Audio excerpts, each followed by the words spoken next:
Hello and welcome to Good Morning UK Have Your Say, a Force for Good's mid-morning show broadcasting to you live from our nerve centre here in the heart of the great British city of Glasgow with me, your host, Alistair McConnachie. And this is the show where we are British, we love the United Kingdom and we want to stay together. We've got a busy programme.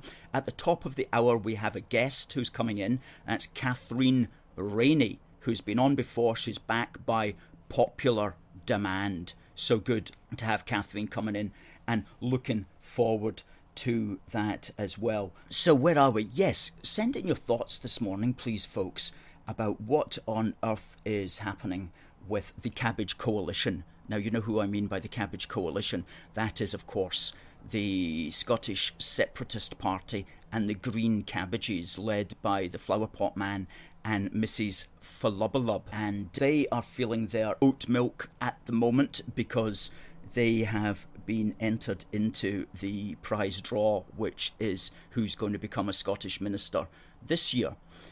And as we know, becoming a Scottish minister is a great sinecure, an absolute sinecure of the First Order, because basically they're normally on £65,000 a year. That's just to sit on the back benches and say nothing.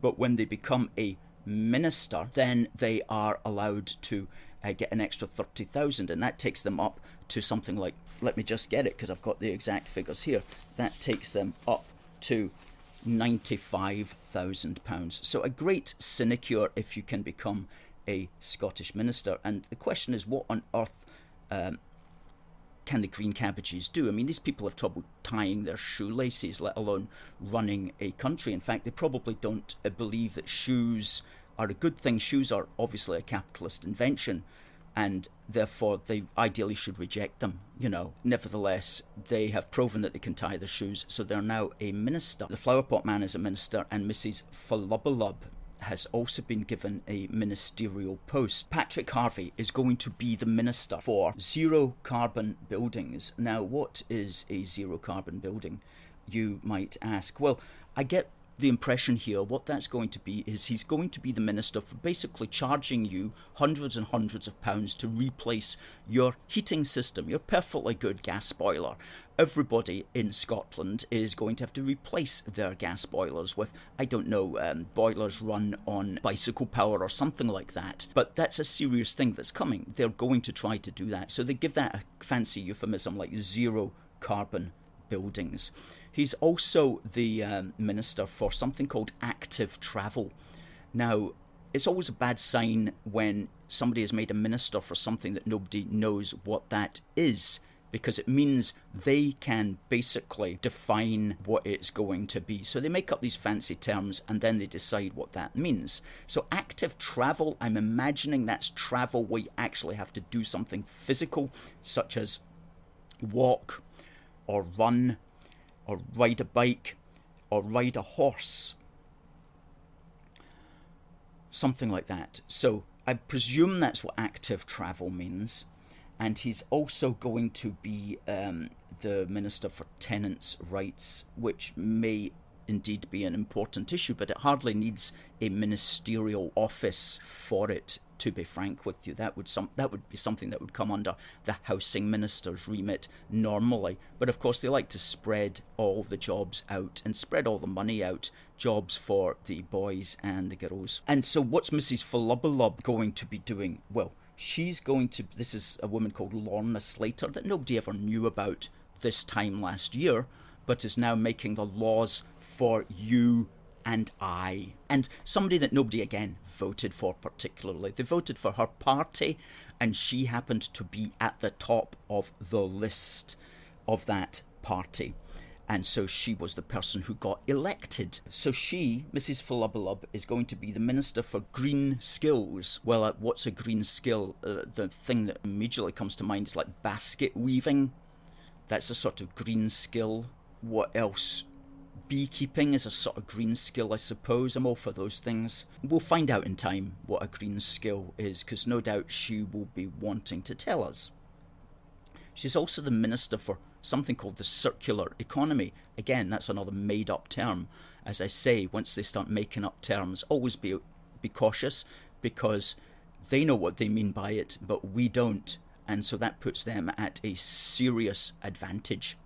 Circular economy, I suppose I can't imagine it's anything to do with the ring road around Glasgow, but it's a fancy term that no doubt we'll hear about what it means. And unfortunately, she's also the Minister for Biodiversity, which is a huge area. Biological diversity, you can get absolutely anything under that banner, and no doubt she will get whatever she can under that banner. Biodiversity, I'd imagine, as far as the Greens are concerned, are things like introducing wolves to children's playgrounds, introducing poisonous snakes to the Hebrides, that sort of thing, stuff that died out many years ago for good reason, but they want to bring back under the banner of biodiversity. But it won't be anything sensible. That's the bottom line. When you're dealing with these people, it won't be anything sensible. And it's pointed out to me, they're very anti-car, of course, and one of the things that the Scottish economy, and especially the Scottish Highlands, needs is an improved road structures, especially around the A9 and the A96, and the Greens will ensure that they sit on that and that none of that happens, because they're anti-car. And Lorna Slater and Patrick Harvie are anti-car because, well, they're city dwellers, and they've always been city dwellers. And if you live in a city, you don't actually, if you're a single person in a city, you can get away with not having a car, because everything that you need to get to is connected by bus or by train, or if you're particularly living the dangerous life, you can try cycling, which personally I would never recommend doing in the centre of cities, but each to their own. So as single people, they don't living in cities, they're naturally, why do people need cars? I can get around fine around the city without a car. Why do people need it? Well, when you get married and you have children, you find that cars start to become much more of a necessity, because you have to ferry the kids around. If you live in the country, cars are very necessary for almost everybody. To just get around, just to get to the shops, you need a car. So it's all very well for these single people, these city dwellers who don't have children, to go, I don't need a car. Why can't everybody else not have a car? The point is, you can get away with it because of your unique circumstances, but virtually everybody else needs a car, and that's just common sense. But common sense is not something that you should ever look to the Scottish Cabbage Party to provide.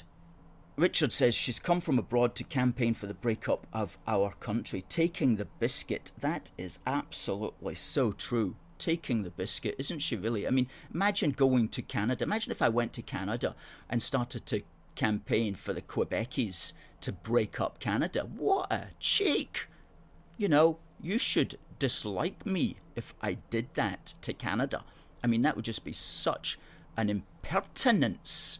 But these people, they just think of themselves as internationalist cosmopolitans. They don't even believe in the idea of the nation in the first place. So they think it's just par for the course. Well, if I ever tell Lorna Slater, if I ever see her face to face, I'll give her a piece of my mind. She shouldn't be doing that. Who does she think she is? Anyway, so that's another thing, Mrs Ful-lub-a-lub and the flower pot man. And of course, as many of you know, the flower pot man got his name many years ago when he lost his parents in a bizarre gardening accident, and he was taken in by a cabbage patch family who, not knowing how to raise the human baby, put him on the windowsill in a flower pot and covered him with compost. And it was when he was sitting on that windowsill and the children were passing every day mocking him that he developed his essential dislike of the rest of the human race, as the children would run on by laughing and joking that Patrick Harvie was a flower pot man sitting in a flower pot. And that's how he grew up. So I guess we have to have some sort of sympathy for the poor chap. But he went on to wreak his vengeance against the normal humans when he was elected to the Scottish Parliament way back when. Again, nobody voted for the guy. He just got in on the back of the name. Good to see Dinka Cola says hello from Bulgaria on TikTok. Good to see you, sir. Okay, buddy, hello from Canada. How's things in Canada? How is Trudeau shaping up? Do you think he's going to win or lose from OK Buddy 19? And Friend Shield Maiden says, Rule Britannia. That's always a good thing to say. Sandra says, I'm vegan, plant-based, and I cannot stand the Green Party. They are ignoring the issues we can easily change to improve our planet, and they continue to ignore the main issues. Yes. Jonathan says, circular economy sounds a bit socialist. Is everyone meant to be equal? They might end up being equally poor. Well, that is absolutely so true. And one of their former SNP MSPs, a guy called Alex Neil, was quite open about that. He said he was against this because he says that the danger is that the SNP will lose more votes as a result of these madcap policies than we will win. Going ahead with some of these daft policies the Greens are forcing on us is going to lose us more votes than anything we gain. Hip hip hooray! Hip hip hooray for the Union, because basically now you've got even less reason to watch the television, because have you noticed yesterday Nicola Sturgeon sits there and on her left is Patrick Harvie and on her right is Mrs Ful-lub-a-lub. I mean, there's literally no way you would sit and watch that if you had any degree of self-respect. There's no way you're going to sit and listen to these three people tell us what to do, okay? And I'm not alone in that. Many other people are going to take exactly the same attitude, including many Scottish nationalists are like, what has our country come to? Listening to some Canadian who wants to break up the country, listening to Patrick Harvie, Minister for Active Travel, and Nicola Sturgeon. Don't get me wrong, I'm not annoyed.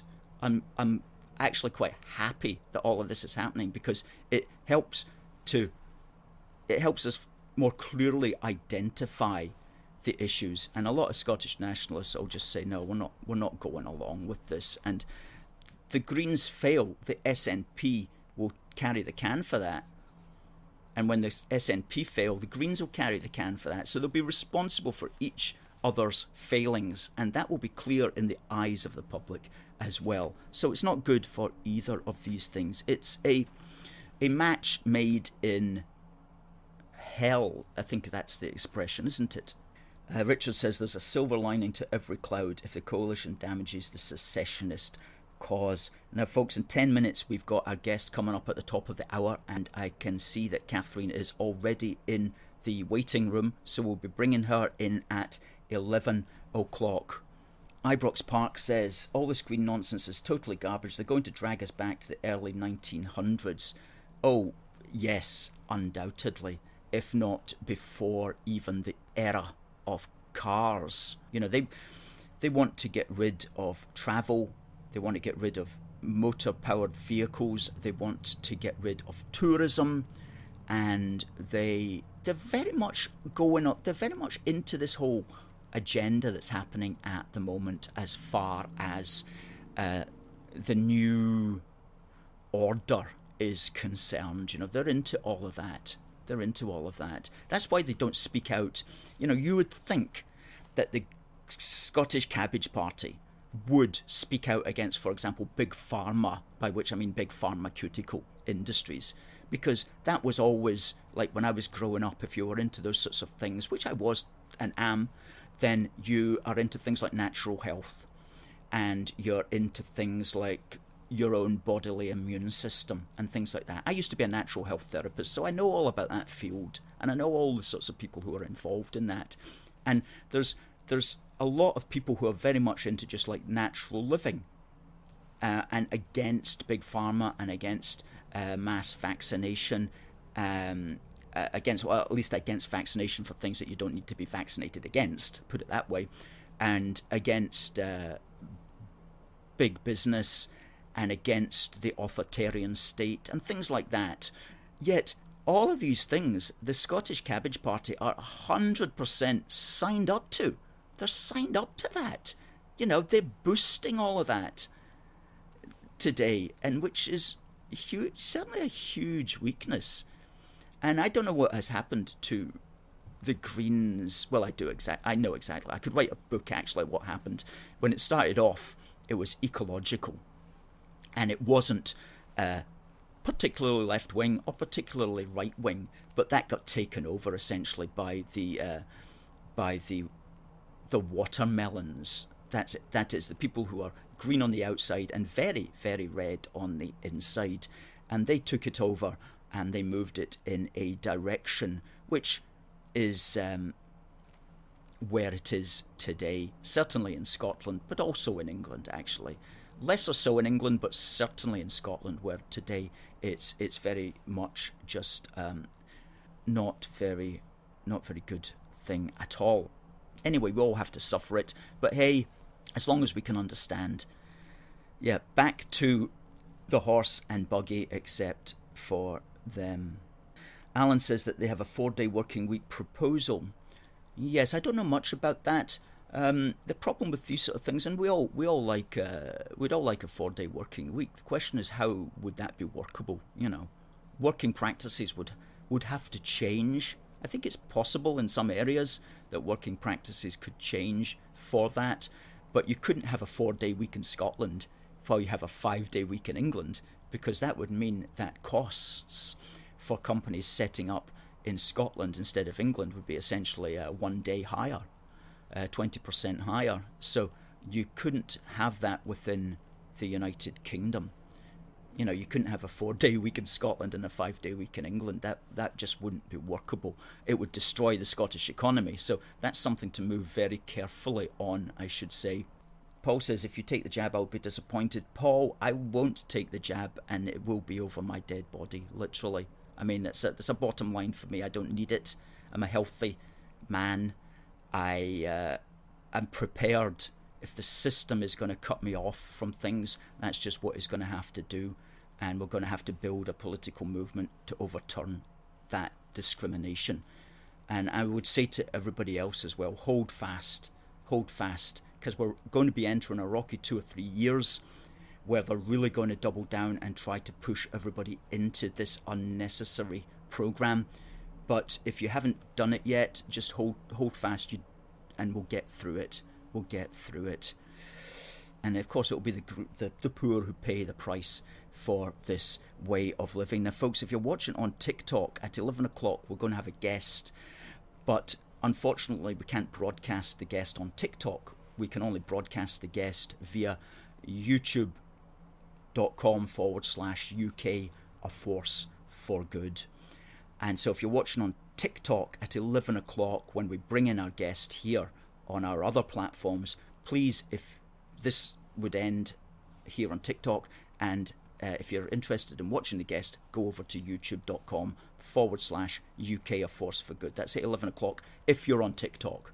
Alan says the jab will be eventually forced on everyone. Well, they're trying to do that, of course, with teenagers. And, of course, they understand that there's absolutely no medical reason for them to take it whatsoever. So they're making up all kinds of social reasons about how it will enable them to go on holiday, how it will enable them to get back to a normal life, how it will enable them to go to clubs and nightclubs, how it will enable them to meet their friends, all that sort of stuff. So they're making up social justifications for it for the young people, because there are no medical reasons for the young people to take it.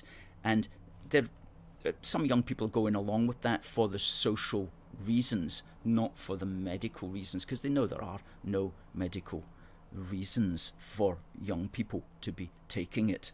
Now, you know, we always like to recall to memory things that have happened throughout the British Isles.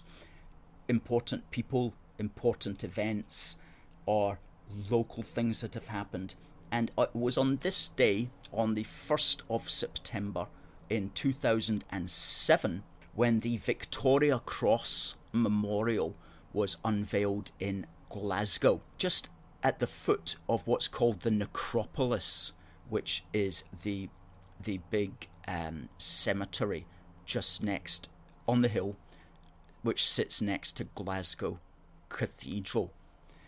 And it commemorates the Victoria Cross Memorial on this day, commemorates the 29 recipients of the medal who were from Glasgow or who were buried within the city's cemeteries.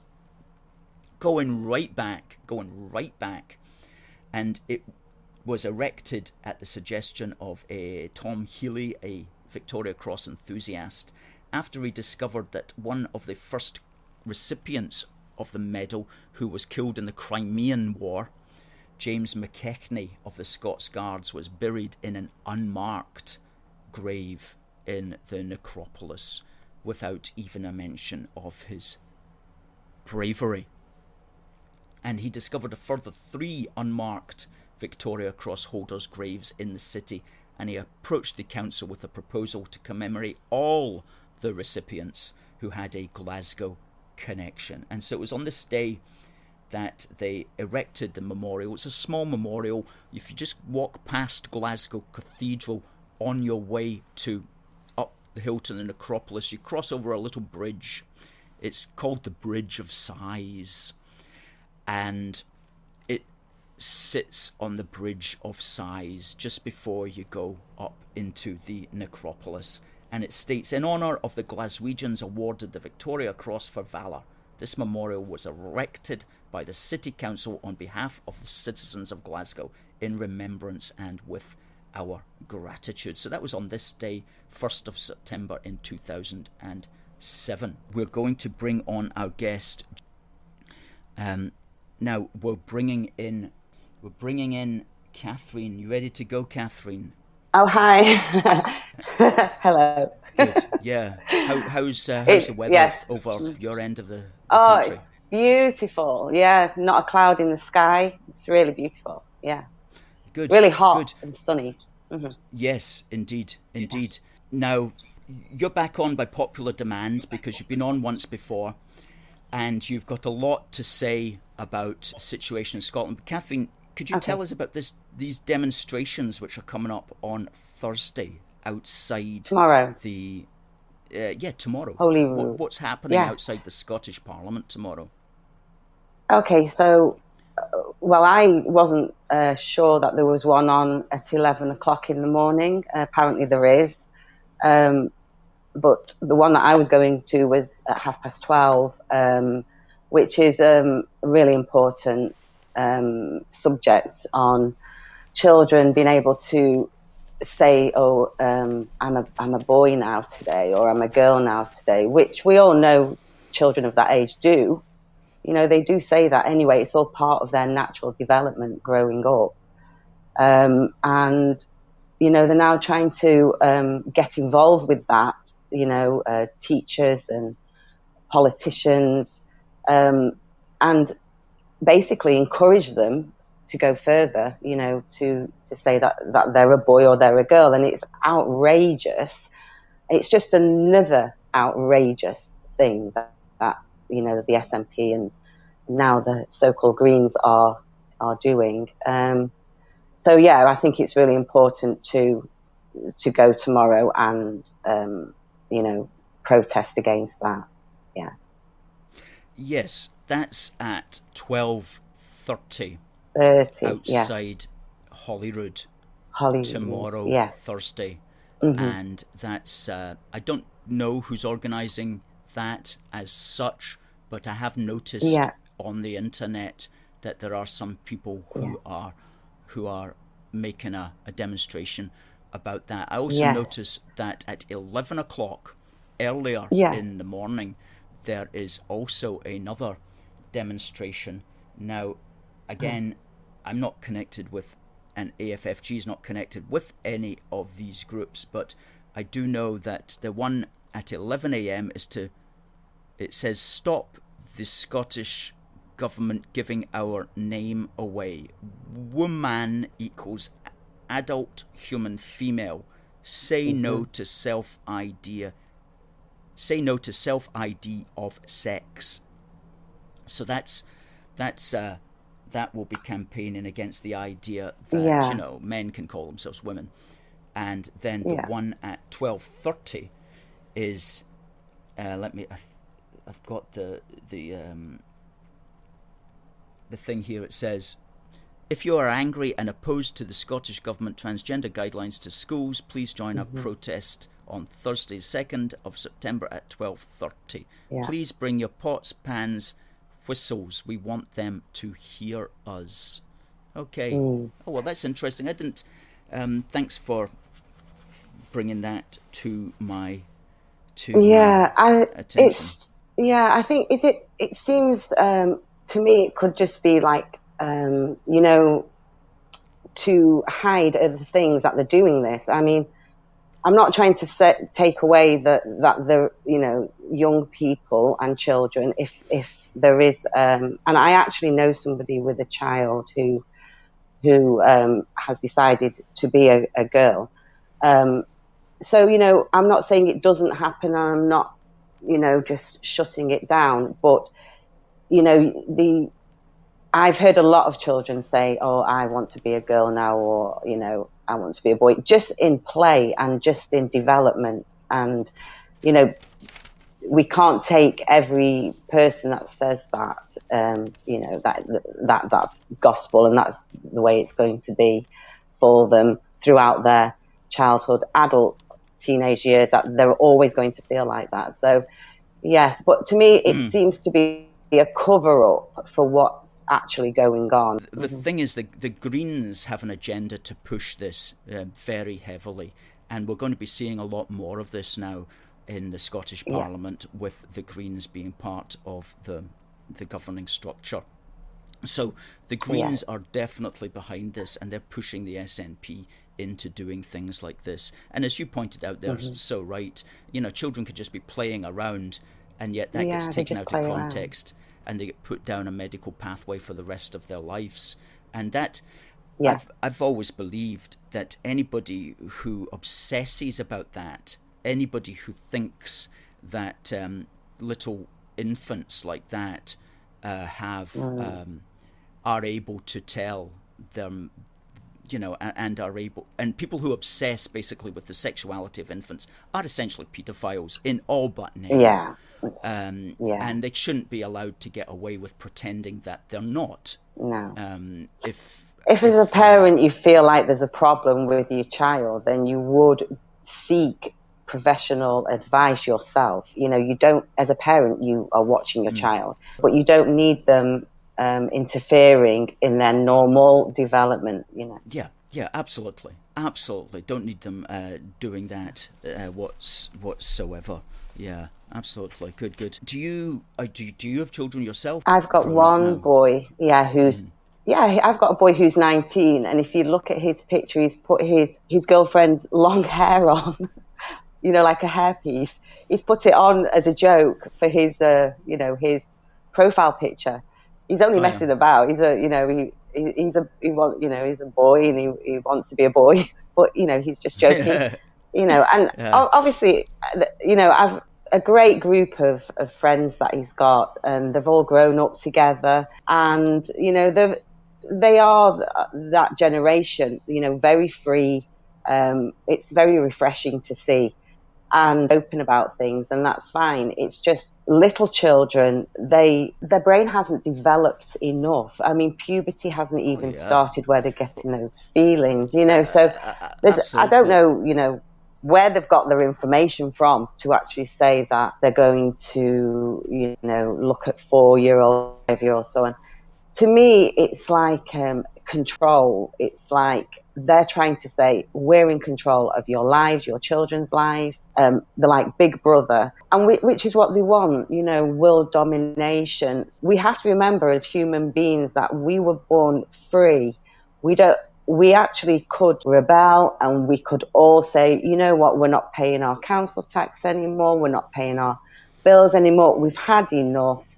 We're just going to, if they keep this pressure on us to stop us from enjoying our lives, going about our daily businesses, take over and control us all. So, and they're starting in schools with the children, talking about that as well. The SNP and the Greens, I feel in Scotland that they are really trying to control the schools politically as well. Just those every day, just little things that they put into children's mind to vote for SNP, or I see it myself in Oban. Yeah. What sort of things do you see? Well, for instance, there's teachers on Facebook that, post a lot of things to do with Greens or the SNP on Facebook.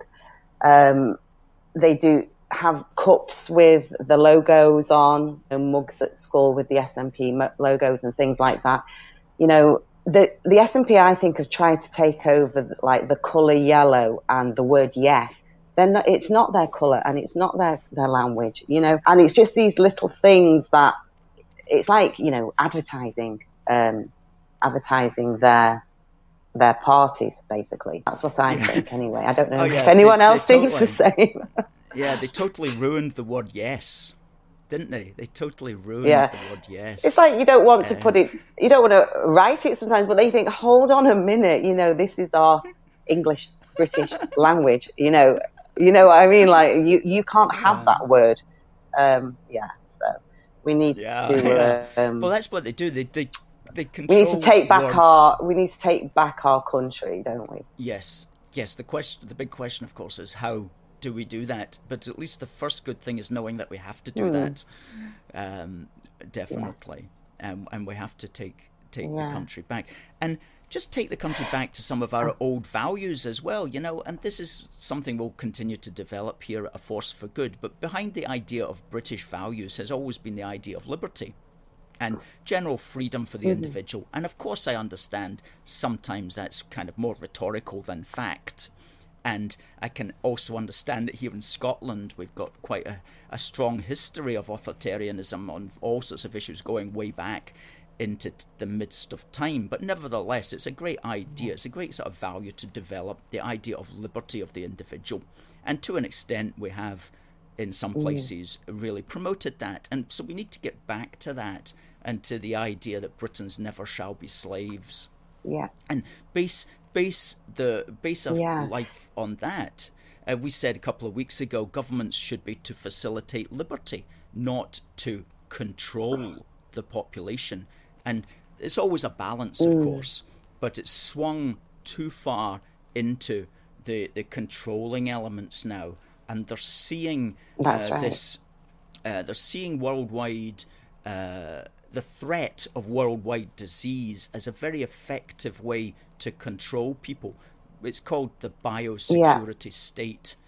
And lots of countries now are moving towards this biosecurity state as a form of control, almost getting rid of democracy. Just before my read is complete, can I just ask the listeners and the supporters if they watched the interview with Nancy Delilo? It was on GB News actually the other night, and she was saying that she loved living in London and she was a Remainer, but she said she understood and it was the right thing for Britain to be out of Europe because we have such a different history, and we will make it out of Europe. We'll make it absolutely fine because we have our own uniqueness and we have such a different. She said being from Italy, she wanted to stay in Europe, but she understood why the British wanted to leave Europe because we have our own identity, we are our own island, and I thought that was really interesting. If you can probably watch it again, catch up that interview, it was very interesting actually what she had to say about that. I don't know if any of your listeners watched that or heard that. Yeah, Richard saw it, and I know that one or two others did he? Also did. So it's very interesting. Indeed, that's important. We do have a different history from the continent, and that's what's always set the Britain apart, and that's why our relationship with the EU has always been different from the relationship of the other countries, because we're not literally bonded to them by the same landmass. We've always had that island mentality. Catherine, thank you very much for coming along today, and we'll say goodbye now. Okay, take care. Cheers. Bye-bye. Bye. Good to see Catherine there. Thank you very much for coming along, Catherine. Richard says you did very well. Thanks to our guest, Catherine. Now, if anybody else would like to be a guest, if you've got something to say and you've got a good upload connection on a mobile phone or a laptop or a webcam on your browser or whatever, then please do give us a mention, and we'll consider seeing if we can link up, because it's always good to have have another face on for 20 minutes. And quite a few of us, of course, have got something to say. Frankie says, thank you, Catherine. Excellent. As does Tommy. Well done, Catherine. Thanks very much. Thanks very much for that. Yeah, good. Well, it wouldn't be a show if we didn't put up the link to the wee book for the Union, which is only a £5. And a lot of what we've been talking about, a lot of what we base our philosophy upon, is summed up here in a wee book for the Union. And it's only a £5. Click on the link and you'll get this, and we'll also send you a free copy of Union Heart, which is our occasional magazine. Okay, we'll send you a copy of Union Heart as well as the wee book, and that goes with anything that you buy. We'll always stick in a copy of the latest magazine. And our 36-page bumper edition is on course. It is coming up.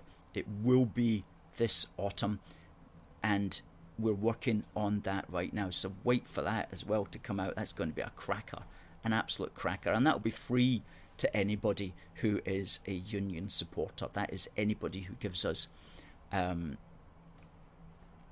£5 a month. Anybody who chips in with a £5 a month gets all our magazines free whenever they're released, and also gets a free Union Heart badge. Okay, that goes out to all Union supporters as well, free of charge. That's worth a £5. So that goes to you free if you're a Union supporter. And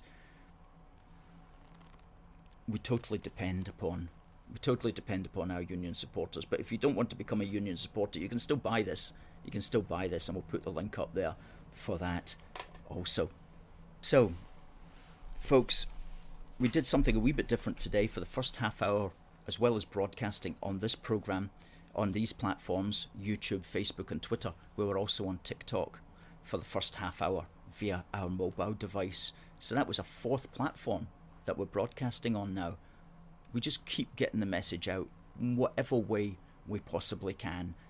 And so thank you to everybody who does support us, because we've got a great team here behind us all, working on Facebook, on Twitter, on Instagram daily, on TikTok and YouTube, and also on political outreach, sending copies of our articles and our publications to opinion formers and politicians. And we're doing what we can within the resources that we have here, and we appreciate each and every one of you. We'll be back out on the street on the 25th of September, when the Scottish Nationalists will be having their annual march down the Royal Mile.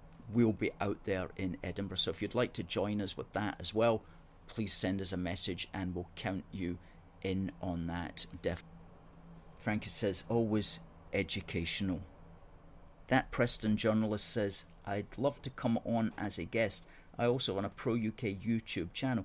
Okay, that Preston journalist, let's talk about that then. And we've got a guest for next week. We could have you the week after. We'll speak about that, Preston journalist. Good to see Christopher. Great TikTok news. Cheers.